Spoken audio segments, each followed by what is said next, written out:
Good morning, all of you. In today's lecture, we are going to study next type of concentration cell, electrolyte concentration cell. That is, electrolyte concentration cell with transference. Electrolyte concentration cell with transference. So we see here, electrolyte concentration cell is nothing but the electrolytes involved in electrolyte concentration cell are at different concentration. So we see here, this is the rectangular vessel and this dotted line represent porous portion which divides the rectangular vessel into compartments. On the left hand side, we can take HCl solution whose activity is equal to A1. On the right hand side compartment, we can take HCl solution in which whose concentration is equal to A2. So these are the two solutions which have different concentration. The solution is same, HCl. Concentration, this HCl solution should have A1 concentration, HCl solution will have A2 concentration. Means electrolyte involved in an electrochemical cell are at different concentration. So this is known as electrolyte concentration cell. Electrolytes are at different concentration. Okay. Now we see here reversible to cation. Reversible to cation means we can give the two electrodes. Means the electrode which is reversible to H plus. This electrode is reversible to H plus. That is hydrogen gas electrode. Hydrogen gas electrode is reversible to H plus. So here also hydrogen gas electrode which is reversible to H plus.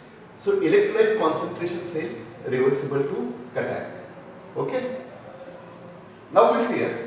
Similarly also we can consider the another rectangular bar. We can take the same solution. Here this dotted line means porous portion divides this into compartments. HCl solution which have the concentration A1, HCl solution which have the concentration A2. Now reversible to anion. Reversible to anion means that is we can give the electrode which is reversible to Cl minus ion. That is silver chloride electrode.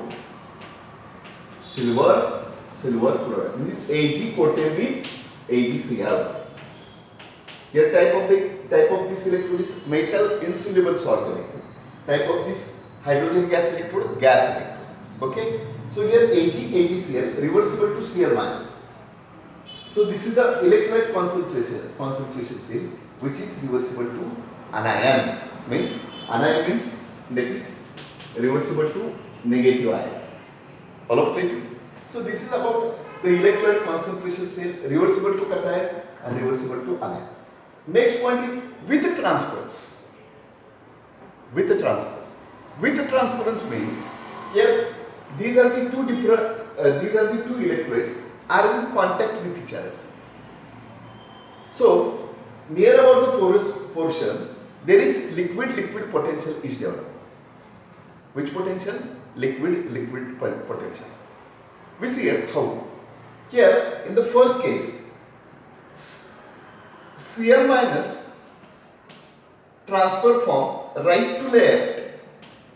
Cl minus transfer from right to right. Cl minus from of this HCl solution which have the activity A2 transfer from right to left. All of it. Cl minus ion from right to left move from right to left. At the same time H plus which have the concentration A1 move from left to right H plus म्हणजे पहा या ठिकाणी Cl minus ion जो right hand साइडला आहे की ज्याचं concentration A2 आहे कारण तो या HCl सोल्युशन मधला आहे आणि या HCl सोल्युशनचं कॉन्सन्ट्रेशन किती आहे A2 मग Cl मायनस A2 हे कॉन्सन्ट्रेशनचं आयन राईट कडून लेफ्ट कडे मूव्ह होतो त्याच वेळेला H प्लस लेफ्ट कडून राईट कडे मूव्ह होतो लक्षात आलं समजलं मग या ठिकाणी EMF जनरेट होतो पोटेन्शियल मग याला म्हणतात लिक्विड लिक्विड जंक्शन पोटेन्शियल मग त्या ठिकाणची जंक्शन रिएक्शन काय आहे जंक्शन रिएक्शन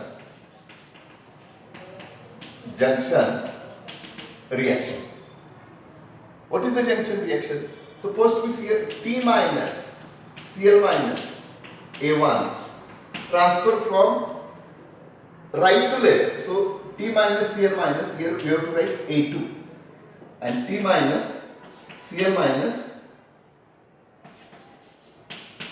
A1 म्हणजे राईट कडून लेफ्टला म्हणजे राईटला मग कॉन्सन्ट्रेशन कोणतं होतं A2 आणि लेफ्टला कोणतं आहे A1 all of clear similarly H plus move from left to right A1 H plus move from left to right A2 what is the transport number of H plus T plus म्हणजे T plus म्हणजे T plus H plus of A1 but T plus H plus of A2 but we know that T plus T minus is equal to 1 so T plus is equal to 1 minus T minus so 1 minus T minus H plus of A1 concentration transfer from left to right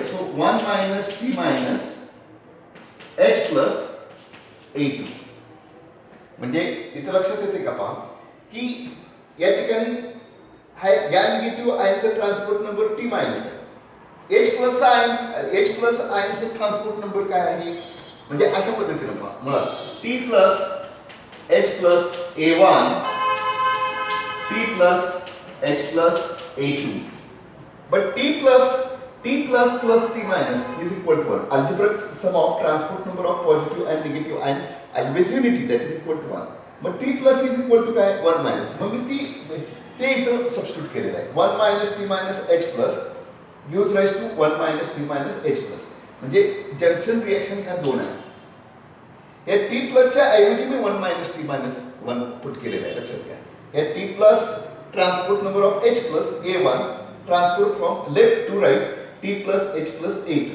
म्हणजे left कडून right कडे मग T plus च्या ऐवजी काय 1 minus T minus T plus च्या ऐवजी काय 1 minus T minus म्हणजे ह्या दोन जंक्शन रिएक्शन आहेत रिव्हर्सिबल टू कट आहे आणि ते दोन रिएक्शन्स इथं होत असल्यामुळं या ठिकाणी करंट फ्लो होतो येते लक्षात म्हणजे या ठिकाणी टोटल जो EMF आहे EMF of electrolyte concentration say with transference reversible to cation is denoted by the letter EC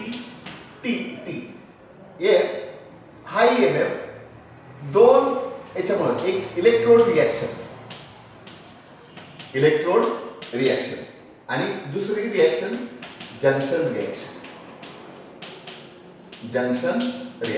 मग जंक्शन रिएक्शन ह्या दोन रिएक्शन लक्षात घ्या मग ते जंक्शन रिएक्शन आणि इलेक्ट्रोड रिएक्शन काय आहे किंवा तुम्ही ऑलरेडी अभ्यासलेले आहे तेच आपण रिपीट करणार आहोत आपण ज्यावेळेला ही डेरिव्हेशन आपण डिराईव्ह करू यात आपण जनरल डिस्कशन करतोय की EMF of electrolyte concentration cell with transference reversible to cation ह्या दोन रिएक्शन कोणत्या दोन रिएक्शन इलेक्ट्रोड रिएक्शन मग ते कोणत्या दोन रिएक्शन आहेत ते आपण सांगणार आहेत ते सोपे आहेत ते तुम्ही ऑलरेडी तुम्हाला माहित आहे म्हणून ते एक्सप्लेन केलेले नाही ते आपण डेरिव्हेशन डिराईव्ह करताना आपण आपण एक्सप्लेन करणार आहोत फक्त जंक्शन रिएक्शन नवीन आहे त्या फक्त मी अभ्यास सांगितलेलं आहे तर काय की क्लोरीन आयन राईट कडून लेफ्ट कडे आणि H प्लस आयन लेफ्ट कडून राईट कडे मग A2 A1 आणि A1 A2 A1 आणि A1 A2 H प्लस.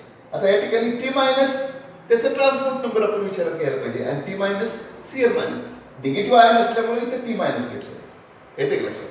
मग त्याच पद्धतीनं T plus H plus left कडून राईट कडे पण T प्लस म्हणजे T plus plus T minus is equal to काय T plus plus T minus is equal to 1 so T plus is equal to 1 minus.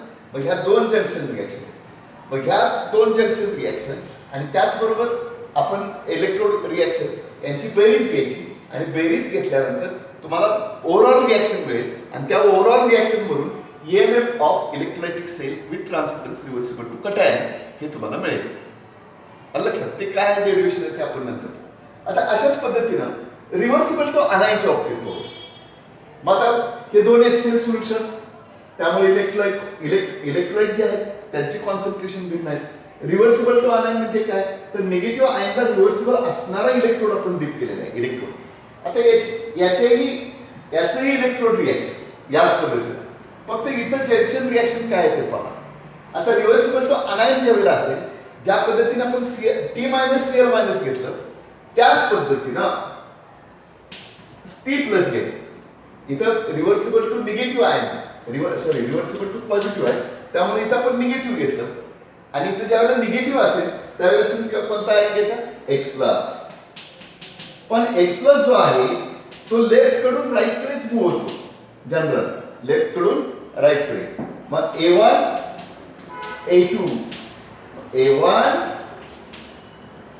A2 A1 A2. आता दुसरा ion negative ion Cl minus ion right to left A2 A1 right to left. मग Cl minus ज्या पद्धतीने इथं T plus घेतलेला होता त्या ठिकाणी इथं T मायनस घ्यायचं काय घ्यायचं T मायनस. पण T minus is equal to काय म्हणा 1 minus T plus. So 1 minus T plus Cl minus तो राईट कडून म्हणजे A2 1 minus T plus Cl minus A1. मग ह्या दोन जंक्शन रिॲक्शन म्हणजे लक्षात घ्या ज्या पद्धतीने T प्लस H इथं T minus Cl minus reversible to positive ion असेल कटायन असेल त्यावेळेला Cl मायनस कन्सिडर करायचं T मायनस हे करायचं. H प्लस आहे तो लेफ्ट टू राईट मग T प्लस H प्लस पण T प्लस ची व्हॅल्यू पुट केली आहे. अशाच पद्धतीनं T मायनस जसं घेतलेलं आहे ज्यावेळेला रिव्हर्सिबल टू अनायन असेल कोणता आयन पहिल्यांदा कन्सिडर करायचा H plus T plus H plus कुठून कुठे जातोय लेफ्ट टू राईट. एक लक्षात घ्या की त्या दोघांच्या मध्ये हा पार्टिशन आपण H प्लस कन्सिडर केला ना H प्लस तो लेफ्ट कडून राईट कडे जातो A1 A2 H plus A1 A2. Cl minus च्या बाबतीत विचार केला तर तो राईट कडून लेफ्ट कडे म्हणजे A2 A1 लक्षात घ्या. त्या इथं A1 H प्लस च्या बाबतीत A1 A2 Cl मायनस च्या बाबतीत A2 A1. याही ठिकाणी H प्लस कुठून कुठे जातोय लेफ्ट कडून राईट कडे म्हणजे हायड्रोजन आयन आहे तो लेफ्ट कडून राईट कडे आणि Cl मायनस राईट कडून लेफ्ट कडे. हा बेसिक पॉइंट लक्षात ठेवा Cl मायनस राईट कडून लेफ्ट कडे. हे लक्षात ठेवल्यानंतर पहा की रिव्हर्सिबल टू कटायन ज्या वेळेला घेतात पॉझिटिव्ह आयन त्यावेळी Cl मायनस सुरुवातीला कन्सिडर करायचं. कोणता आयन कन्सिडर करायचा Cl मायनस म्हणजे T मायनस Cl मायनस कुठून जातोय राईट कडून लेफ्ट कडे म्हणून इथे A2 लिहिलेला आहे लक्षात घ्या राईट कडून लेफ्ट कडे. पुन्हा H प्लस आयन त्याच वेळेला सुद्धा ट्रान्सफर होईल पण H प्लस कुठून कुठे जातोय लेफ्ट कडून राईट कडे म्हणजे A1 A2. आता ट्रान्सपोर्ट नंबर T प्लस आहे ना मग इथे सुरुवातीला T मायनस घेतल्यामुळं H प्लस पण in terms of T minus घ्यायचं आहे. मग T plus plus T minus आपण T प्लस इथे घेतलेला आहे T प्लस मग T plus is equal to काय 1 मायनस T मायनस मग 1 मायनस म्हणजे ह्या दोन जंक्शन रिॲक्शन आलं का लक्षात. आता इथं पहा रिव्हर्सिबल टू अनायन आहे जसं तुम्ही Cl मायनस कन्सिडर केला अगोदर काय कन्सिडर करणार पॉझिटिव्ह आयन कोणता H प्लस. पॉझिटिव्ह आयन कुठून कुठे जातो लेफ्ट कडून राईट कडे A1 A2 T मायनस. आता या ठिकाणी Cl मायनस A2 राईट कडून लेफ्ट कडे, राईट कडून लेफ्ट कडे. आता ट्रान्सपोर्ट नंबर त्याचा काय आहे, त्याचा Cl minus T minus T minus. पण T minus is equal to काय 1 मायनस T प्लस. म्हणून या ठिकाणी 1 मायनस. इथं पॉझिटिव्ह असल्यामुळे Cl मायनसचं पॉझिटिव्ह आहे, इतकंच लक्षात ठेवायचं. इथं निगेटिव्ह घेतलाय म्हणून H प्लसचं सुद्धा निगेटिव्ह. ऍक्च्युली इथं T प्लस आहे, परंतु T मायनस अगोदर कन्सिडर केलेला आहे. हा निगेटिव्ह पॉझिटिव्ह असेल तर अगोदर सुरुवातीला इथं निगेटिव्ह कन्सिडर करा आणि 1 मायनस T मायनस. म्हणजे या ठिकाणी जंक्शन रिॲक्शन लक्षात ठेवत असताना बेसिक पॉईंट काय लक्षात ठेवायचं, एक 2-3 पॉईंट परत एकदा सांगतो पहा म्हणजे तुमच्या लक्षात. तर काय तर H प्लस हा लेफ्ट कडून राईट कडे जातो. H प्लस हा लेफ्ट कडून राईट म्हणजे A1 A2 लक्षात घ्या. A1 A2 इथेही A1 A2 आलं लक्षात. हा बेसिक. Cl मायनस राईट कडून लेफ्ट कडे A2 A1 Cl minus A2 A1. आता राहिला ट्रान्सपोर्ट नंबर. कोणता भाग लक्षात घ्यायचा, ट्रान्सपोर्ट. ज्या वेळेला तुम्ही रिव्हर्सिबल टू पॉझिटिव्ह म्हणता ना त्यावेळेला निगेटिव्ह आयन घ्यायचं सुरुवात. निगेटिव्ह आयन म्हणजे कोणता, क्लोरीन. तो मी सांगितलेला आहे राईट कडून A2 कडून A1 राईट कडून लेफ्ट कडे. आता H प्लस म्हणल्यानंतर त्याचा पॉझिटिव्ह ट्रान्सपोर्ट नंबर, पण इथं निगेटिव्ह घेतलेला आहे म्हणून 1 मायनस T मायनस आणि इथं 1 मायनस T मायनस. कारण T plus T minus is equal to 1, पण T plus is equal to 1 minus T minus 1 minus T minus 1. मग left to right A1 A2. त्याच पद्धतीने इथं रिव्हर्सिबल टू निगेटिव्ह आयन. कोणता ion ज्या पद्धतीने तर negative ion consider positive ion अगोदर मग T प्लस T प्लस. आता Cl मायनस निगेटिव्ह आयन आहे, negative transport number T minus पण T minus T plus plus is equal to 1, मग T minus is equal to 1 minus. म्हणून इथं 1 minus T plus, इथं T plus आहे ना म्हणून 1 मायनस T. इथं पॉझिटिव्हच्या इन टर्म्स घ्यायचे, पॉझिटिव्ह. इथं निगेटिव्हच्या बाबतीत घ्यायचं आहे निगेटिव्ह, म्हणून हे सूत्र वापरायचं. ह्या एवढे पॉईंट लक्षात आलं की मग याही ठिकाणी मग आता पुढचे पॉईंट काय तर आपल्याला डेरिव्हेशन ECT डिराईव्ह करायचं. मग ECT कोणामुळे भेटते, इलेक्ट्रोड रिॲक्शन जंक्शन रिॲक्शन. आता मी तुम्हाला दोघांच्या बाबतीत जे एक्सप्लेन केले ते कोणते एक्सप्लेन केलेले आहेत, इलेक्ट्रोड रिॲक्शन एक्सप्लेन केले, सॉरी जंक्शन रिॲक्शन. या दोन जंक्शन रिॲक्शन रिव्हर्सिबल टू कटायच्या बाबतीत याही ठिकाणी जंक्शन रिॲक्शन ह्या दोन जंक्शन रिॲक्शन. मग याचे जे इलेक्ट्रोड रिॲक्शन दोघांचे जे इलेक्ट्रोड रिॲक्शन आहे ते तुम्हाला ऑलरेडी माहिती आहे, ते आपण डेरिव्हेशन घेताना तुमच्या सहज लक्षात येते. फक्त जंक्शन रिॲक्शन कशा येतं त्या ठिकाणी तुमचं कन्फ्युजन होऊ नये म्हणून मी आत्ताच एक्सप्लेन केले. त्याच्यावरती मी थोडंसं म्हणजे एक्सप्लेन केलेलं आहे, इन शॉर्टमध्ये तुम्हाला एक्सप्लेन केलेलं आहे जंक्शन रिॲक्शन. मग इलेक्ट्रोड रिॲक्शन तुम्हाला मी एक्सप्लेन केलं, जंक्शन त्यांची बेरीज घेतली, त्याच्यावरून तुम्हाला टोटल रिॲक्शन मिळेल आणि त्या टोटल रिॲक्शनवरून तुम्हाला QA मिळेल आणि QA वरून तुम्हाला ही व्हॅल्यू मिळेल ECT. अतिशय सोपं आहे डेरिव्हेशन. फक्त हा पॉईंट लक्षात ठेवा, H plus left to right, Cl minus right to left. Reversible to positive असेल तर सुरुवातीला निगेटिव्ह आहे आणि रिव्हर्सिबल टू निगेटिव्ह असेल तर पॉझिटिव्ह आहे करायचं. हे दोन जंक्शन रिॲक्शन लक्षात आलं, डेरिव्हेशन अत्यंत सोपं. Okay. In the next lecture, I am going to explain to you electrolyte concentration cell with transference reversible. That is, we are going to derive the EMF equation, that is ECT, of electrolyte concentration cell with transference reversible to cation. मग हे complete केल्यानंतर मग पुढचं derivation electrolyte concentration cell with transference ECT reversible to ion. Okay, I will continue in next.